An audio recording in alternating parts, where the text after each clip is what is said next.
দিন থেকে আমরা রিপাবলিক বাংলার যে মহিলা ব্রিগেড মাটি কামড়ে পড়েছিলাম। আমি ছিলাম, মধুকল্পিতা ছিল, যেরকম ও বললো, তনয়া, বিশাখা, পিঙ্কি, লাগাতার ছিলাম, স্বর্ণালীও গিয়েছিল নিজে।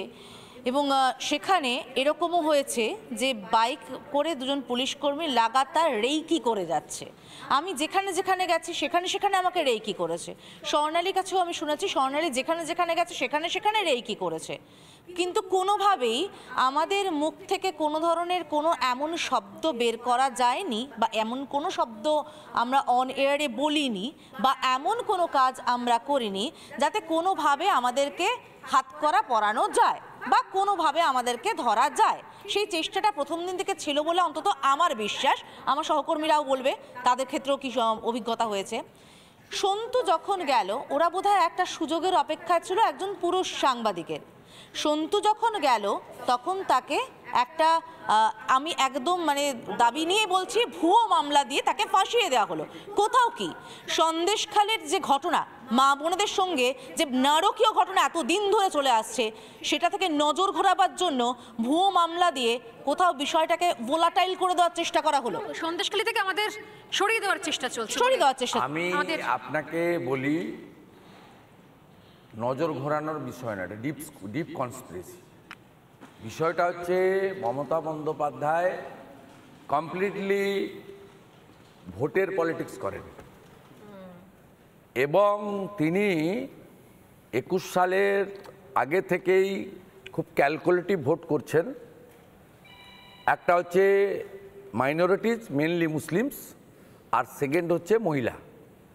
দুটো এর কম্বিনেশন। আপনি এবারেও দেখবেন গোটা রাজ্য জুড়ে চোর চোর চোর চোর আওয়াজের পরে, এতগুলো নেতামন্ত্রী জেলে যাওয়ার পরে, এতগুলো নেতামন্ত্রী ওনার বাড়ির লোকদেরকে তদন্তকারী এজেন্সি টানাটানি করার পরে, হাইকোর্ট লিপস অ্যান্ড বাউন্স কোম্পানির এত কোটি টাকার সম্পত্তিকে অ্যাটাচমেন্ট করার পরে উনি বুঝেছিলেন যে পশ্চিমবাংলায় লোকসভার নির্বাচনে corruption is the main issue. তাই তিনি, আপনি লক্ষ্য করবেন, তিনি রাম মন্দিরের দিন বিকেলের যে সংগতি মিছিলের নামে, ওটা অ্যাপিজমেন্ট মিছিল হয়েছে, ওটাতে অরিজিনাল মুসলিমদেরও সাপোর্ট ছিল না। ওটা মমতা ব্যানার্জি তার যে একবারে লো লেভেল পলিটিক্স আছে, কমিউনাল পলিটিক্স, সেটা করার জন্য ওই দিন করেছেন। ভারতবর্ষে কিন্তু হেমন্ত সোরেনেরও সরকার নন এনডিএ, নবীন পট্টনায়কও নন এনডিএ, জগনমোহন রেড্ডিও নন এনডিএ, কংগ্রেসের চিফ মিনিস্টাররা আছেন, তারা কিন্তু এইটা ঝুঁকি নেননি। ইনি কিন্তু এটা করেছেন ক্লেভারলি। এবারে আপনি বাজেটটা দেখুন, বাজেটে উনি মুসলিমটাকে তো ওই লাইনে খেলেছেন, মহিলাদের জন্য কিভাবে চাকরি বাকরির শিল্প টিল্পর কোনো গল্প নেই, 500টা 1000 করা, 1000টা 1200 করা, এইসব করে উনি করেছেন। আমাকে লেট মি ফিনিশ, আর 2 মিনিট নেব। এবারে সন্দেশখালীতে আপনারা যা এক্সপোজ করেছেন, আমি প্রথম ক্রেডিট কিন্তু এনফোর্সমেন্ট ডাইরেক্টরেটকে দেব। তারা যদি 5ই জানুয়ারি না যেত, মার না খেত, সিআরপিএফ জওয়ানদের রক্ত না পড়তো, তাহলে সন্দেশখালী নজরে আসতো না।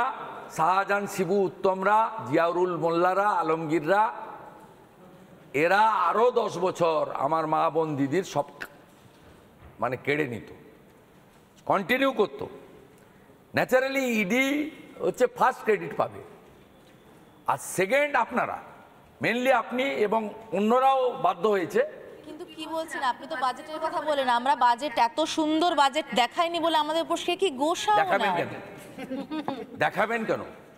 ওই বাজেটে 50 দিনের কাজ দেওয়া হবে, কিন্তু কোনো বরাদ্দ নেই। ওই বাজেটে 5 লক্ষ চাকরি হবে, তার জন্য 1 টাকাও বরাদ্দ নেই।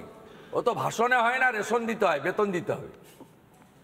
ওই বাজেটে মে মাসে 4% ডিএ হবে, এপ্রিলে ভোটটা করাতে হবে।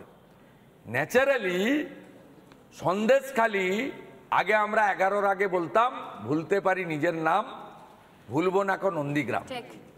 এখন সবাই বলছে সন্দেশখালী করবে মমতার চেয়ার খালি। জোট বেঁধেছে জনতা, এবার যাবে মমতা। এই যে স্লোগান উঠেছে এবং মহিলারা বলছে সব 500,000-এর গল্প পরে হবে। আমার সতীত্ব, আমার নারীত্ব, আমার সম্ভ্রম, আমার ইজ্জত, আমার বোনেদের ইজ্জত, আমার বাড়ির লোকের ইজ্জত, আমার পাশের বাড়ির প্রতিবেশিনীর ইজ্জত, এটা আগে। তাই নড়ে গেছে, আপনারাও নড়িয়ে দিয়েছেন।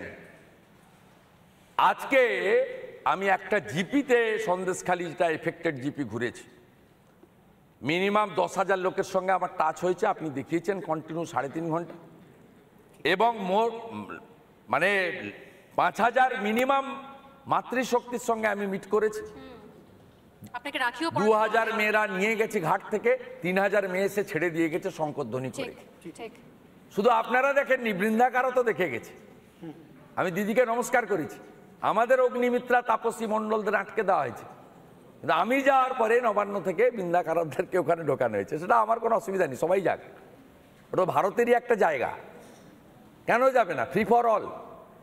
তাই মমতা ব্যানার্জি পুলিশকে ব্যবহার করেছেন, তার পার্টির কোনো নিচের তলার বেস এবং সাপোর্ট নষ্ট হয়ে গেছে। এমনকি মুসলিমরাও বেরোচ্ছে না। আমি আপনাকে বলছি, চেষ্টা করলেও বেরোচ্ছে না। গোটা মাইনরিটি বামনঘাটা থেকে আমি যে রুট দিয়ে 3 বার গেলাম, এন্টার মাইনরিটি প্রন এরিয়া।